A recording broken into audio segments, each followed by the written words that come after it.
hii siku tukaita Pantev Day. Mwanaume hana siku.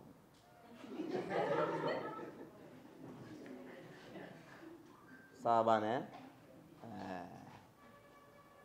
Kwa hiyo hii ni Simba Day ya meneja Pantev. Lakini tunaangalia uwezekano wa kumfanya kuwa mgeni rasmi katika mchezo huu. Hiyo ndiyo title yetu sisi, mgeni rasmi. Nikishapata baraka za wakubwa zangu, tutamtangaza kuwa mgeni rasmi. Ile mwanaume hana siku. Dizo anauliza hali ya wachezaji ambao walikuwa majeruhi. Kamara sijapata bado taarifa mpya kutoka kwa madaktari. Tumerejea jana, leo wako mapumziko. Kesho Mungu akijalia nitakapowasiliana na madaktari nitapata status yake. Lakini status ya mwisho ni kwamba Kamara aliondoka akaenda kwenye timu yake ya taifa ya Guinea, na baada ya kufika kule akafanya mazoezi, lakini akawa anasikia maumivu kwenye mguu ambao aliumia kwenye mechi dhidi ya Gaborone United. Kwa hiyo atarejea hapa nchini, nadhani amesharejea kama sikosei, mimi nilikuwa nimesafiri. Amesharejea na baada ya kurejea atafanyiwa vipimo ili madaktari waone na waamue anahitaji matibabu ya aina gani, kama ni operation, kama ni vidonge tu basi atapewa ili aweze kurejea kiwanjani. Kwa hiyo naamini mpaka kesho nitakuwa na majibu mapya. Bajaber alishaanza mazoezi tangu wiki iliyopita, na kesho timu ikiresume mazoezi na yeye atakuwa sehemu ya wanaofanya mazoezi kuelekea katika mchezo huo. Siwezi kujua kama atakuwa fit enough kuweza kupewa nafasi katika mchezo wa tarehe 26, hilo sina uhakika. Alassane Kante tayari nimeshaeleza, alikuwa anasikia maumivu kidogo, na mwalimu meneja Pantev akasema kama anasikia maumivu basi abaki nyumbani. Nitasafiri na wale ambao wako fiti kwa 100%, kwa sababu mimi aina yangu ya pira mikazo nahitaji mchezaji ambaye yuko fiti kwa 100%.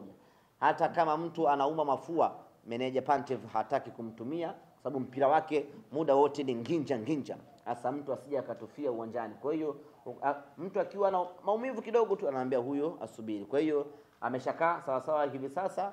Kesho timu ikirejea mazoezini na yeye atakuwa sehemu ya wachezaji hao kuelekea tarehe 26.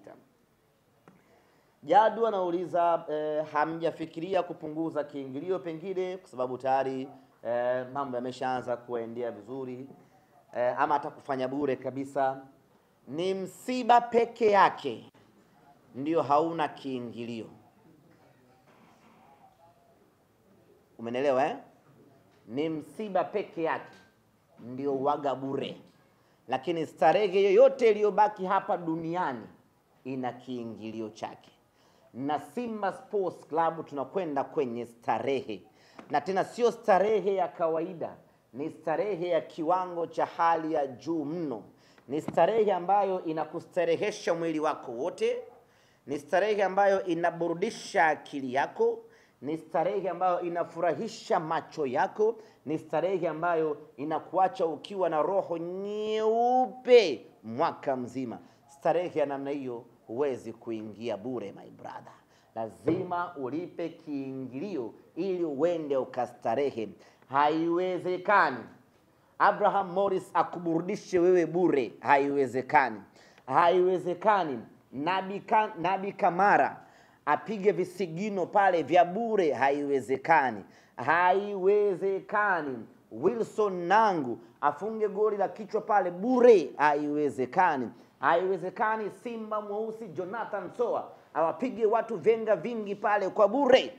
Haiwezekani. Haiwezekani. Itakuwa ni uhujumu uchumi. Kwa lazima tuweke kiingilio, kwa sababu watu wanakwenda kwenye starehe. Kaka yangu Jadu, huwezi kwenda kumuona Selemani Mwalimu bure kaka. Mchezaji wa daraja la juu la World Cup huwezi kwenda kumuona Rushain bure my brother. ni mambo ambayo hayawezekani. Huwezi kwenda kumuona Yakubu Suleiman kwa shilingi 3,000 ama 2,000, haiwezekani. Ni fedheha kubwa, ni Tanzania One yule. Haiwezekani kwenda kumuona Kagoma bure, ni kumtusi yule Kagoma. Kwa lazima tuweke viingilio, tena viingilio vya maana kweli kweli, kwa sababu unakwenda kupata starehe ya roho yako, unakwenda kujisahaulisha matatizo yanayokukabili wewe na familia yako tarehe 26. Na hiyo siku watu tunakwenda tunaenjoy namna hii uwanjani. Njoo na bebe yako uwanjani, kama unao 3 4, njoo nao wote waje wafurahie. Njoo na familia yako siku hiyo uwanjani. Njoeni watu wa enjoy, usije peke yako. Njoeni watu wafurahie. Hii ni starehe, uweze kwenda bure ndugu yangu. Na tarehe 26 meshawahi kuona movie ya Escape from Sobibo? Meshaiona hawajaiona Wale watu waliopanga mstari wanaingizwa kwenye tanuri la moto, walivyokuwa na wasiwasi pale, kwa sababu kwanza wanakwenda kuingizwa kwenye tanuri la moto, alafu ukikimbia huku kuna bunduki, kuna mbwa anakung'ata, yaani unakuwa na wasiwasi. Sasa hao ndio watu wengine wanapokwenda kwenye mechi zao. Kwa Simba Sports Club unakwenda uwanjani tarehe 26, yaani unaondoka nyumbani una furaha, unaingia uwanjani una furaha, unatoka uwanjani una furaha. Nyama ameshaingia hatua ya makundi. Ni kweli mpira una maajabu yake, mpira una dunda, lakini maajabu ya wale mabwana kupindua meza haiwezekani. Hao nyinyi mnayaona?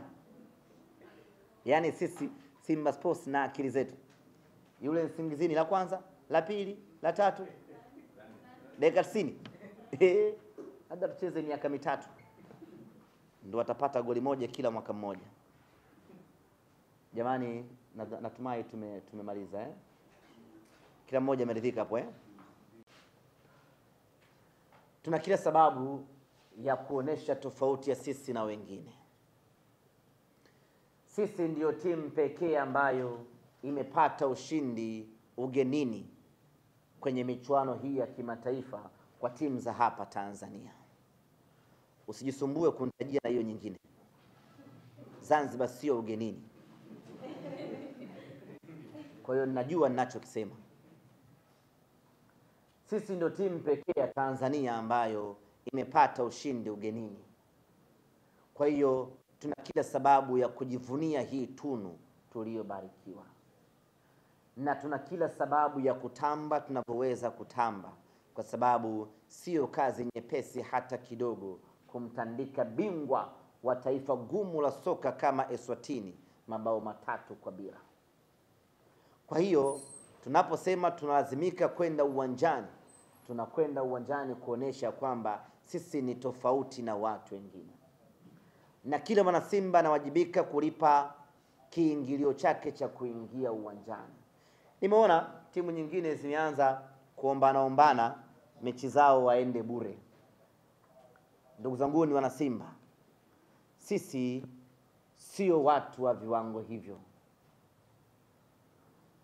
Washapiga hesabu zao, wameona ya kwamba hii mechi watu hawatokuja uwanjani.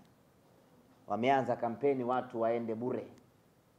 Sasa Simba Sports Club, pamoja na kwamba tumeshashinda mabao 3, twendeni tukawaoneshe watu kwamba sisi katika mazingira yoyote yale tunakwenda kuisapoti Simba yetu.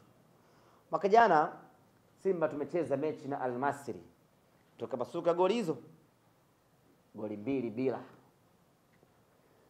Tulivyorudi hapa Dar es Salaam, hatukusema watu waingie bure, kwa sababu mechi inahitaji mashabiki. Tukaweka viingilio na mashabiki wakaja uwanjani kama kawaida. Hiyo ndiyo hadhi na sifa ya timu kubwa, na hiyo ndiyo hadhi na heshima ya mashabiki wakubwa. Na heshima na hadhi ya mashabiki wakubwa haichagui mechi. Kwa hiyo mechi hii tunatakiwa kwenda uwanjani kwa wingi wetu ule ule, kwa sababu huu ni mchezo ambao kwetu una thamani kubwa kweli kweli.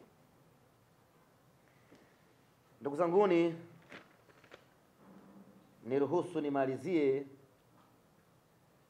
kwa kusema ya kwamba mechi hii ya tarehe 26 ni mechi ya wanasimba kwenda kumuona halisi Dimitar Pantev. Tumemuona kwenye mechi ya kwanza, lakini hatujamuona Dimitar Pantev halisi. Kwa hiyo mechi hii tunakwenda kumuona Dimitar Pantev halisi akiwa na ukatili wa hali ya juu katika uwanja wa vita. Na baada ya mechi ile, mwalimu wetu akaweka wazi kwamba hajaridhika.